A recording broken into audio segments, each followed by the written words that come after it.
I'm Brittany Lewis with Forbes Breaking News. Senator John Hickenlooper decried gun violence on the Senate floor Thursday.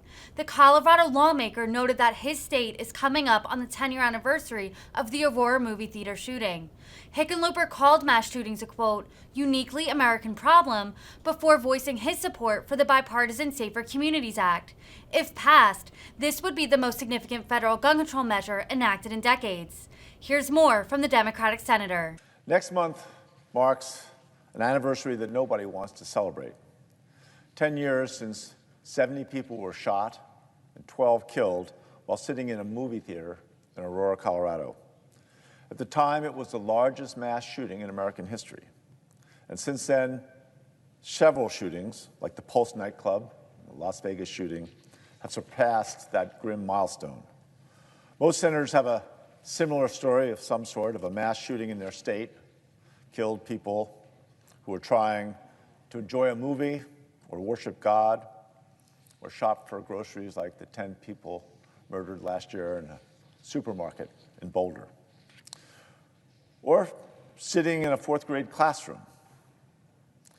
Mass shootings have become uniquely American, a problem that has grown consistently in the 23 years since the Columbine school attack shook us all. There were 7 school shootings that year. Last year, there were 42. The Aurora shooting happened when I was governor, and it has stayed with me, as those things do. Friday, July 10th, 2012, almost 10 years ago. It was the local premiere of The Dark Knight, and it was a packed house. Every seat had a person in it, a person with loved ones and ones that loved them, that expected them to come home that night. I arrived the next morning at the scene and walked into the command center that the FBI and the police were using. Aurora Police Chief Dan Oates showed us a video of the crime scene that had been taken by police shortly before using a handheld camera. The images haunt me still. Popcorn everywhere, mixed with bullet casings, random clothing, and blood. There was blood all over the seats, and the floor. Aurora Mayor Steve Hogan and I spent the afternoon visiting hospitals all over town. We visited almost every surviving wounded victim. In the days and weeks and months after that day, we had the gun debate in Colorado. Of course we had the debate. What kind of a state would we be if we were too scared to go to a movie? And the debate was difficult and hard to find agreement. Guns are a tradition in the West, and Colorado is no exception. We became the first purple state to successfully pass gun safety laws. Coloradans, including the vast majority of gun owners, wanted to get something done. That led to universal background checks and a ban on high-capacity magazines. Not everything that we wanted, but steps that made a real difference. We didn't want dangerous people to have guns. One night while I was governor, I came home tired and cranky in the midst of working on these gun laws. I made the mistake of complaining to my 11-year-old son, Teddy. Teddy couldn't find it in him to understand why it was so hard. He asked me, "Dad, why don't you just make the decision?" I mean, it's easy. Get the facts, make a decision, check, next.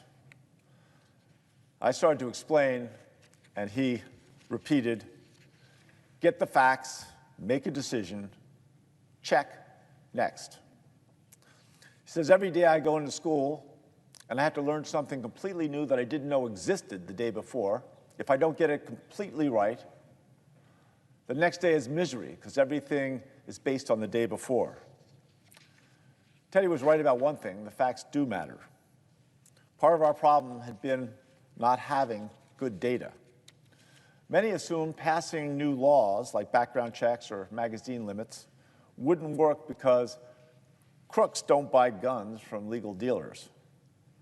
The facts proved that they very much do. In 2013, 2,782 convicted felons tried to buy a gun in Colorado and were stopped. Even last year, nearly a decade later, 3,539 convicted felons were blocked from buying a gun. Laws can work to keep guns out of the hands of dangerous people. The solutions are often straightforward. Nonpartisan facts, basic data help us cut through the noise of division. Guns can be a divisive issue, to say the least, but we don't accept that there's no room to get things done. The Bipartisan Safer Communities Act proves that. For the first time in 3 decades, Congress is poised to pass gun legislation that will make Americans safer. And it's based on the very simple principle: we all agree we should keep guns out of the hands of dangerous people. The bill will give states the resources to implement red flag laws that prevent people who are a danger to themselves or others from buying or having guns. It will finally close the boyfriend loophole that allows convicted domestic abusers to get firearms. It'll strengthen background checks for 18 to 21-year-olds and take mental health into account. And it will crack down on straw man purchases that allow criminals to dodge background checks altogether.